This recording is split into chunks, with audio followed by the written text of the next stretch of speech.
The innovation at Kootenay Valley. Kootenay Valley, British Columbia Territory, winter of 1947. The most respected builder in the valley, a man who'd raised over 60 cabins with his own hands, stood in the snow, staring at what looked like a half-buried metal barrel wrapped in stone. That, he said loud enough for everyone to hear, is the stupidest thing I've ever seen a man build. The builder didn't argue.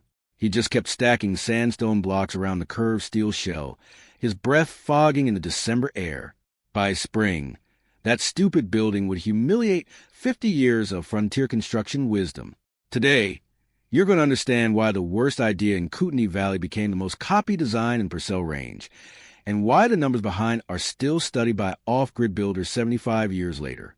If you want a proven survival technique every single week, methods that work when lives actually depended on them, subscribe right now and hit that bell and drop a comment telling me where you're watching from, because this story proves that the coldest places breed the smartest solutions. Let's go back to where it started. His name was Silas Vance, veteran mechanic, homesteader, a man who'd survived the Ardennes winter of '44 and figured British Columbia couldn't be worse. He was wrong. Vance settled 12 miles north of Caslow in the fall of 1946 on a 160-acre claim with decent water, scattered timber, and a view of the Purcell Range that made you feel small.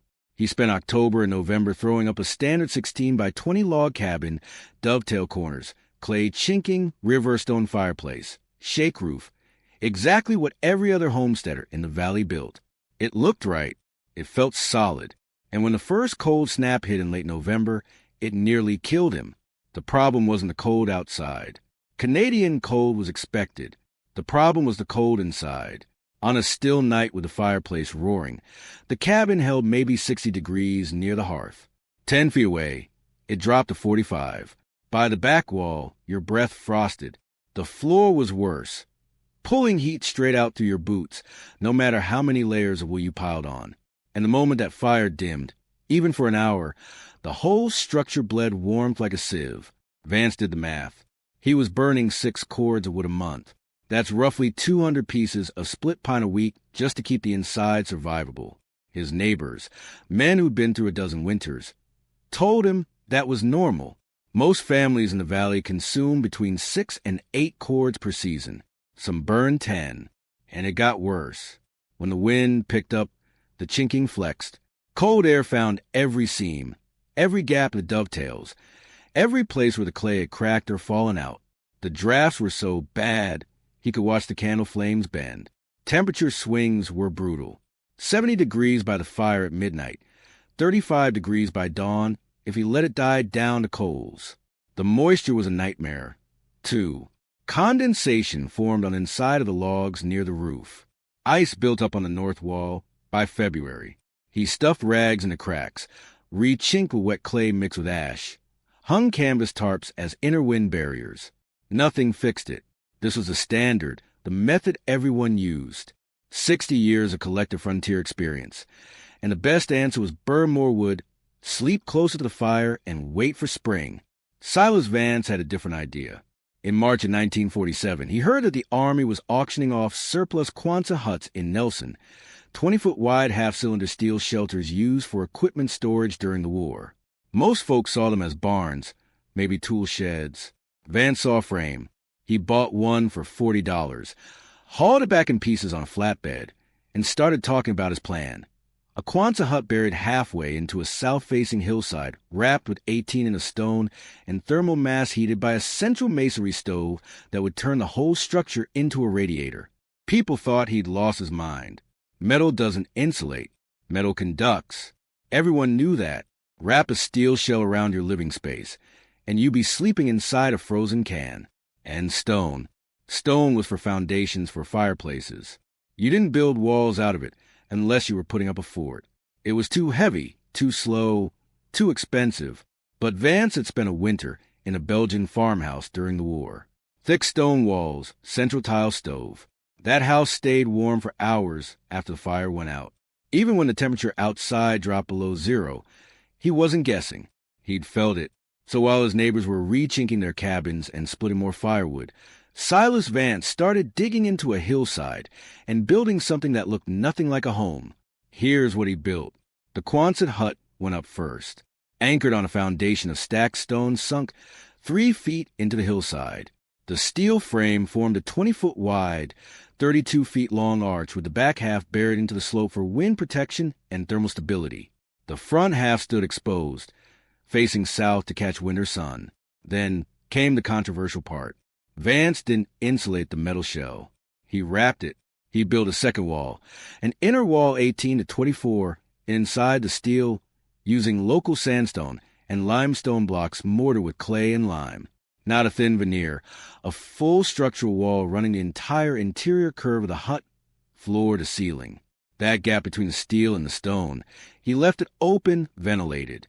Air could move through top and bottom, which meant moisture could escape instead of condensing on the metal. The stone wall itself weighed close to 8,000 pounds. Inside that mass, he embedded a central masonry heater, a design he'd sketched from memory based on the European tile stoves he'd seen. The firebox sat low, vented through a vertical flue that snaked up and around the inside of the stone wall before exiting through the roof. The path was long and intentional. Hot exhaust gases didn't rush straight out. They crawled through channels in the stone, transferring heat to the mass before leaving. This wasn't a fireplace. This was a heat battery. The stone absorbed warmth slowly over hours, then radiated it back into living space long after the fire burned out. Radiant heat, not convection. It warmed objects and people directly, not just the air. And because the entire inner wall was part of the system, the heat source wasn't a single point. It was a glowing thermal envelope. Vance insulated the floor with a sand and gravel base, then laid flat stones on top. The ground temperature below the frost line stayed around 45 to 50 degrees year-round by using the hillside and thermal mass. He was borrowing stability from the earth itself. Ventilation was crucial. He cut small openings near the base of the stone wall and the top of the steel arch, creating a convection loop. Cold air sank. Warm air rose. Moisture escaped. No condensation. No rot. No mold. On paper, it made sense. In practice, it looked insane.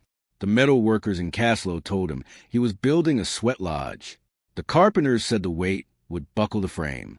The masons, men who'd built half the chimneys in Kootenai, said he was wasting time and money on a design that would crack apart in the first freeze-thaw cycle. And the social judgment was even harsher. That's not a cabin. One neighbor said, walking past construction site, that's a goddamn bunker. Another, you planning to hide from the Russians, Silas, or just from winter? The worst came from an older homesteader, a man Vance respected. He looked at the stone wall going up and shook his head. A real man heats with wood and endures the cold. You're building a crutch. Vance didn't argue. He kept mortaring stone one block at a time, packing clay into joints, testing the flue draft, checking his measurements. He knew what people saw. Something ugly. Something foreign, something that didn't belong in British Columbia. But he also knew what they didn't see. Physics. The man who hated it most was named Arthur Sterling, master builder. 62 years old, 34 years of carpentry, masonry, and log work across the Northwest. If you wanted a structure that would last, you called Sterling. He'd built churches, barns, trading posts, and more cabins than he could count. And he thought Silas Vance's stone-wrapped Quonset hut was a disaster waiting to happen. Sterling didn't keep it quiet. In August of 1947, he showed up at the site while Vance was setting the last course of stone along the roof line. He stood there, hands on his hips, watching for a full 5 minutes before he spoke. You know what that metal shell is going to do when winter hits? Vance looked down from the ladder. What's that, Arthur? It's going to sweat. Condensation everywhere. You'll have water running down the inside of that stone wall by December. Mold, rot, ice. Your mortar is going to crack. Your ventilation system, if you can call it that, won't handle the moisture load. You're building a death trap. Vance climbed down. Air flowed top and bottom. Arthur, convection will move the moisture out. Sterling shook his head. Convection theory is fine in a textbook. Real buildings don't work that way. You're gambling with your life, Silas. And I'm telling you, you're going to lose. He didn't stop there. Sterling went to the lumber supplier and warned them Vance was wasting money on a doomed project. He told other homesteaders the design was dangerous and untested. He even wrote a letter to the provincial land office questioning whether the structure met basic safety standards for habitation. "That thing," he said at the general store one afternoon, "is going to cost 3 times what a proper log cabin costs, and it'll last half as long. Mark my words." The criticism wasn't just technical. It was personal. People drove out to see the metal house. They parked on a ridge, pointed and laughed. Kids called it the tin can. One family passing through joked that Vance must have been shell-shocked in the war and couldn't tell a home from a Quonset anymore. Even Vance's own brother, visiting from Vancouver, pulled him aside and asked, "Silas, are you sure about this?" There were moments, late nights, alone with the stone dust settling and the frame creaking in the wind, when Vance wondered the same thing. But he'd done the math. He'd checked the physics. He'd lived in stone buildings that held heat, and he'd frozen in log cabins that didn't. The mockery stung, but the numbers didn't lie. So he kept building. By October, the structure was sealed. The masonry heater was cured. The ventilation gaps were in place. The door was hung, a heavy plank affair with a wool-lined frame to cut drafts. The windows were small, south-facing, shuttered. It didn't look like any cabin in Kootenai. And when the first snow fell in early November, Arthur Sterling told half the valley that Silas Vance wouldn't make it to Christmas. January 1948. The cold came down from the Yukon like a hammer. It started on January 9th. Clear skies, no wind, and the temperature dropping fast. By evening, it was 5 below zero. By midnight, 15 below. By dawn, the thermometers in Caslow read minus 22 degrees Fahrenheit, and it stayed there for 12 straight days. The Kootenai Valley sat under an Arctic air mass that pushed nighttime temperatures down to minus 30, minus 35. During the day, if the sun broke through, it might climb to minus 10. That was the warmth. Wind chills hit minus 50. Snow fell intermittently. But the real killer was the cold itself. Dry, still relentless, the kind of cold that froze the moisture in your nostrils, made your lungs ache, turned exposed skin white in under a minute, and it isolated everyone. Roads drifted shut. Livestock huddled in barns. Families stayed inside, burning wood, rationing movement, trying to outlast it in log cabins scattered across the valley. The struggle was immediate. Fires had to stay lit around the clock. Even then, the heat didn't spread. Families slept in the main room, abandoning bedrooms because they were uninhabitable. Ice formed on the inside of north-facing walls. Condensation froze on window panes, sealing them shut. Floors were so cold that people wore double socks and still felt the ache in their feet. Firewood consumption spiked. Men went out in the brutal cold to haul logs from sheds only to find the wood half frozen and slow to catch. Green wood smoked. Dry wood burned fast. Families that thought they had enough fuel started rationing. Some burned furniture. Some burned fence posts. One family 3 miles south of Vance's place ran out entirely and had to move in with neighbors. By day 6, people were desperate. And that's when they started noticing something strange. Vance's place, the stone-wrapped Quonset hut everyone had mocked, wasn't smoking. Or rather, it was smoking, but only for a few hours in the morning and evening. The rest of the day, the chimney sat quiet. No constant plume, no frantic stoking. A neighbor bundled in wool, and for a trudge through the snow one afternoon to check on him, half expecting to find Vance frozen inside. He found him splitting kindling outside the door in shirt sleeves. "You all right, Silas?" Vance looked up.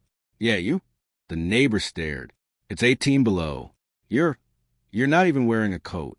Vance grinned, stepped out for 2 minutes. "It's 70 inside."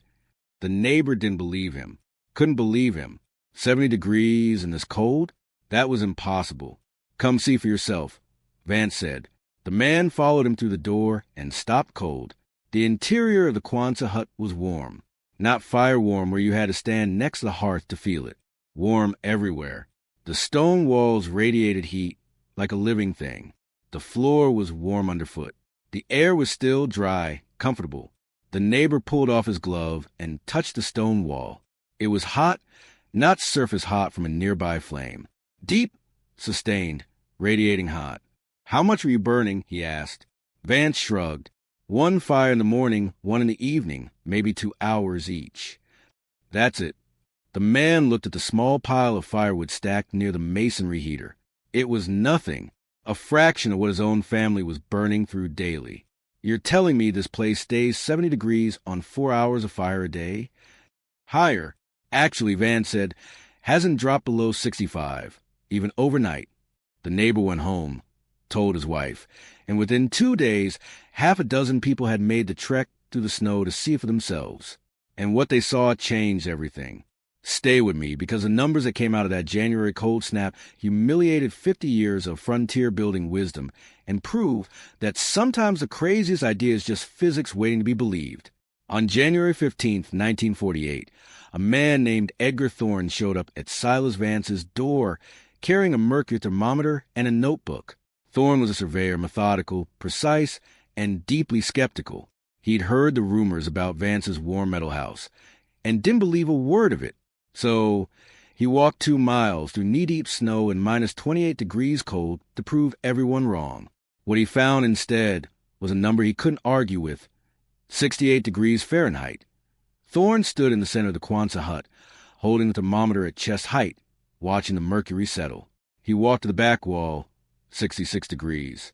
The corner near the door, 64. The sleeping area along the north curve, 65. Outside, the temperature was minus 26. That's a 94 degrees difference. Thorne put his hand against the stone wall. It was warm to the touch, not surface heat from a nearby flame, but deep sustained warmth radiating outward. He checked the masonry heater. The firebox was nearly cold. Vance had let it burn down to ash 2 hours earlier. When did you last stoke this? Thorne asked. Around dawn, Vance said. Maybe 6 o'clock. It was nearly 10 o'clock in the morning. For hours since the fire had gone out, and the interior temperature had dropped less than 5 degrees. Thorne wrote it all down. Then he did something that changed the conversation in the valley. He walked to 3 neighboring cabins, all within a mile, all built with standard log construction, and measured their interior temperatures at the same time of day under the same weather conditions. The results were brutal. Cabin 1, 47 degrees with a fire actively burning in the hearth. Cabin 2, 52 degrees, fire roaring, family huddled near the flames. Cabin 3, 43 degrees, fire just stoked an hour prior. Vance's stone-wrapped Quonset hut was 20 degrees warmer than the hottest log cabin in the area, and his fire had been out for hours. But temperature wasn't the only measurement that mattered. Firewood consumption told the bigger story. By the end of January, Vance had burned through roughly 1.5 cords of wood. His neighbors, the ones who made it through without running out, had consumed between 6 and 8 cords. Some had burned more. That's a fuel efficiency difference of 4 to 5 times. Vance was heating the same square footage in the same coal with 20% of the wood, and his interior temperature was higher, more stable, and more evenly distributed. The physics were undeniable. The stone mass, 8,000 pounds of sandstone and limestone, was acting exactly like a thermal battery. It absorbed heat slowly during the 2-hour burns, then radiated that heat back into the space for the next 10 to 12 hours. Radiant heat transfer, not convection. The warmth didn't rise and pull at the ceiling.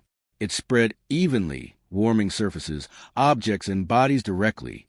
The metal shell, far from being a liability, was actually an asset. It blocked wind completely. No drafts, no air infiltration.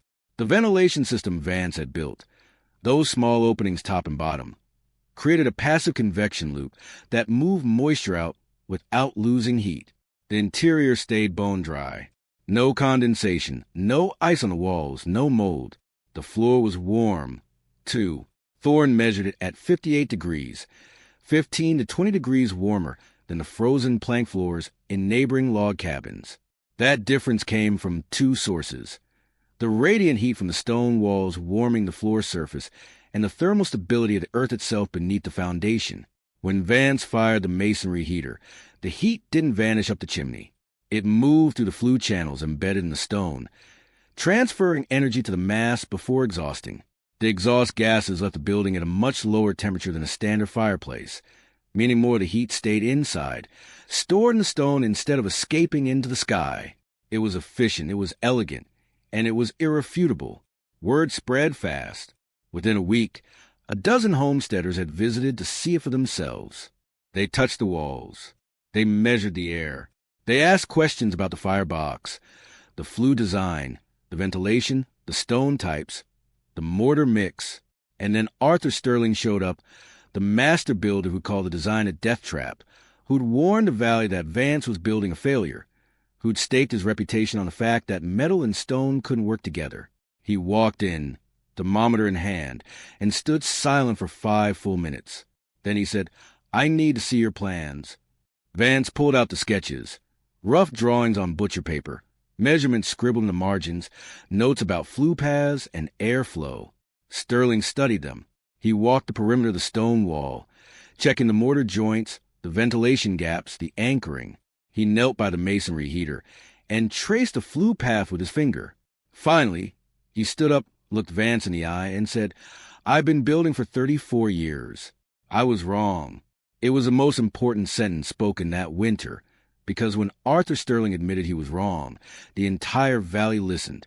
By the spring of 1948, the conversation in Kootenai Valley had shifted. Silas Vance's stone-wrapped Quonset hut wasn't a joke anymore. It was a case study. Arthur Sterling didn't just admit he was wrong. He asked to borrow Vance's plans. He wanted to understand the thermodynamics, the airflow, the reasoning behind the flue design. He spent 2 afternoons at the site measuring, sketching, asking questions, and then he started talking. At the lumber supplier in Caslow, Sterling told people what he'd seen. At the general store, he described the numbers. When homesteaders asked him about winter construction, he mentioned Vance's design as a serious option, not a gimmick, not an experiment, but a functional solution to a problem everyone faced. The adoption wasn't instant. It was organic. By the winter of 1949, a homesteader named Julian Brooks built a half-buried stone structure on the east side of the valley using a salvaged Quonset frame and local river rock. He didn't copy Vance's design exactly. He modified it using a simpler heater and thicker walls.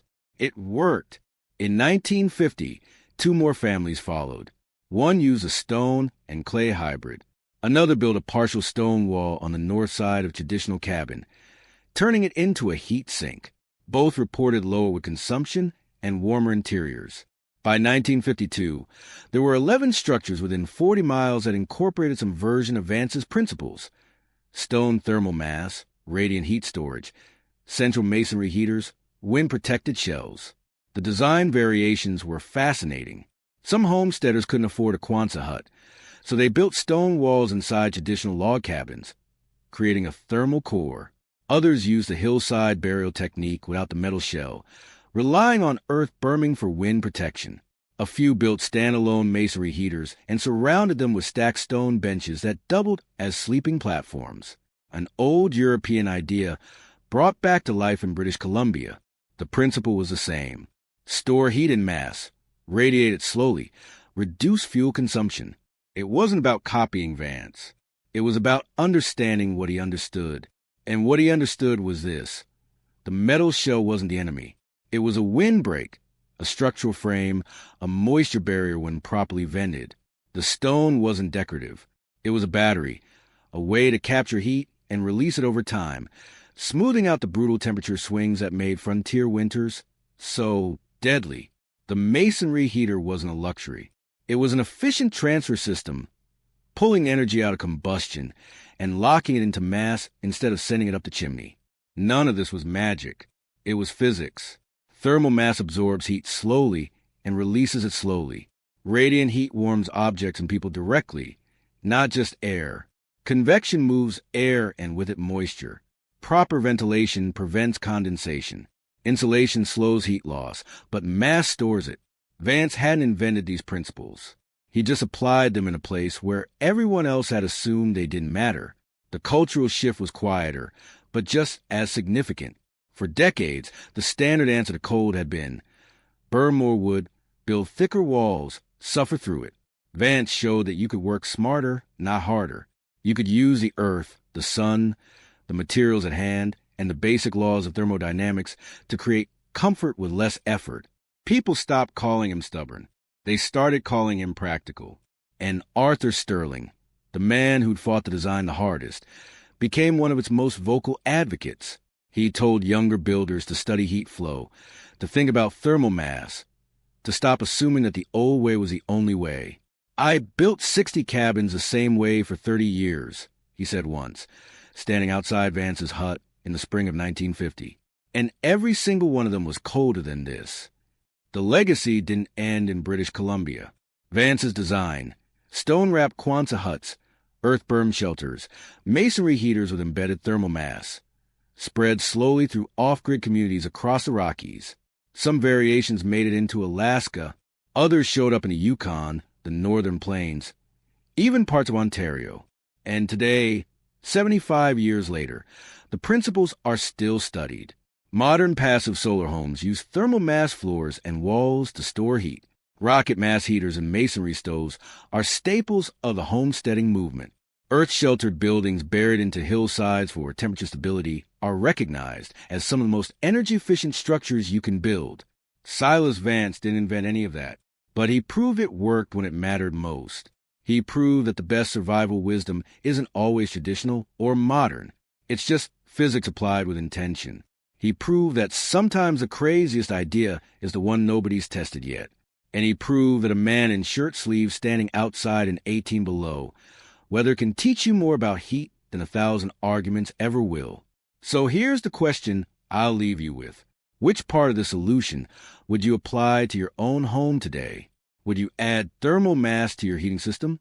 Would you use radiant heat instead of forced air? Would you bury part of your structure into a hillside for wind protection and temperature stability? Drop a comment below and let me know. And while you're at it, tell me where you're watching from and what's the coldest winter you've ever faced. Because I guarantee someone in this community has a story that'll teach the rest of us something. If this kind of real tested historical survival knowledge is what you're here for, make sure you're subscribed, hit that bell, and I'll see you in the next one. Stay warm.